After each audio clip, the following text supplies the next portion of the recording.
안녕하세요. 건강프라임 김아련입니다. 혹시 목 사이에 저릿한 통증 느껴본 적 있으신가요?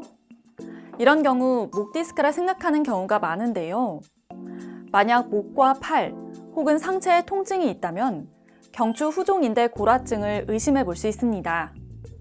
오늘은 다소 생소하지만 진단이 늦어지면 온몸에 마비가 올 수 있는 경추 후종인대 골화증에 대해 알아보겠습니다. 우리 몸의 뼈와 뼈 사이에는 움직임을 유지하면서 어긋나지 않도록 지지해주기 위해 인대가 있습니다. 목 부위 경추에서 꼬리뼈 근처의 천추까지도 인대가 존재하는데요. 이렇게 운동성을 돕는 인대 중 척추의 전방에서 지지하는 것이 전종인대라 부르고 척추체의 뒤쪽과 척추관의 앞쪽에서 지지하는 것을 후종인대라 부릅니다.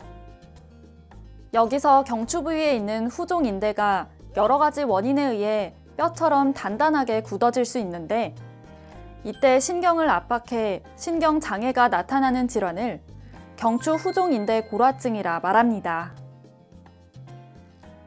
골화의 형태에 따라 연속형, 분절형, 국소형, 혼합형으로 분류되는데 여러 개의 척추뼈에 걸쳐 이어져 있는 경우를 연속형, 떨어져 따로따로 존재할 경우를 분절형, 한두 분절의 일부에만 존재하는 경우는 국소형이라고 하며 연속형과 분절형이 혼합되어 있는 경우 혼합형이라 말합니다.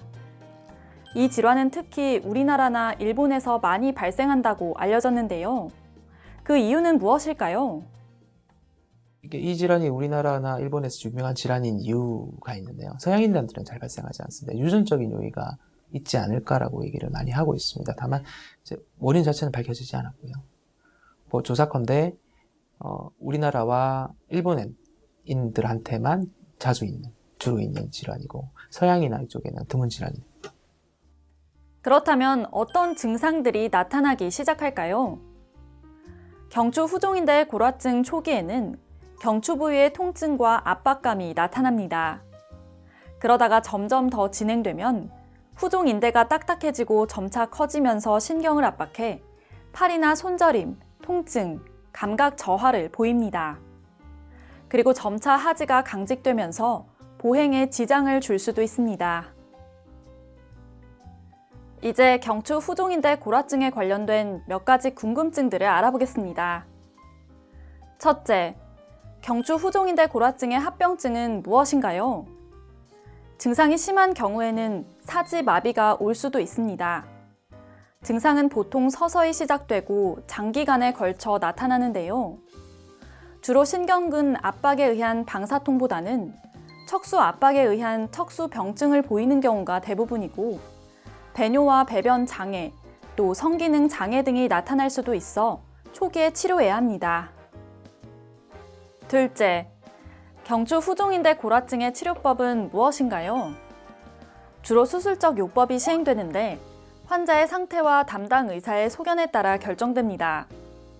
보통 전방 접근법으로 척추체 제거술을 시행한 후 골화 부위를 직접 모두 적출하는 것이 원칙이지만 3개 척추체 이상에서 발생했거나 수술 조작으로 척수를 손상시킬 위험이 있는 경우에는 간접적인 후방 감압술을 시행합니다. 셋째, 경추 후종인대 골화증을 예방하기 위해서는 어떻게 해야 하나요? 이 질환은 퇴행성 질환으로 평소 생활 습관과 밀접하게 관련돼 있습니다. 목을 너무 많이 움직이거나 척추에 무리가 가는 행동은 피해야 하고 척추의 자세를 올바르게 유지하는 게 좋습니다. 또 엎드려서 책을 보거나 누워서 텔레비전 보기, 높은 베개를 베는 것은 목의 굴곡을 심화시킬 수 있어 피해야 합니다. 근육통에 있는 증상하고는 좀 다른 것 같습니다. 모션 진짜 움직임 자체가 조금 줄어드는 경향이 있고요. 통증 때문에 줄어드는 게 아니고 못 움직여서 뻣뻣하다는 느낌을 가지시는 거죠. 만약에 지금 목이 아프셔서 아니면 담이 걸리셔서 아파서 못 움직인다가 환자분들이 표현하시고요.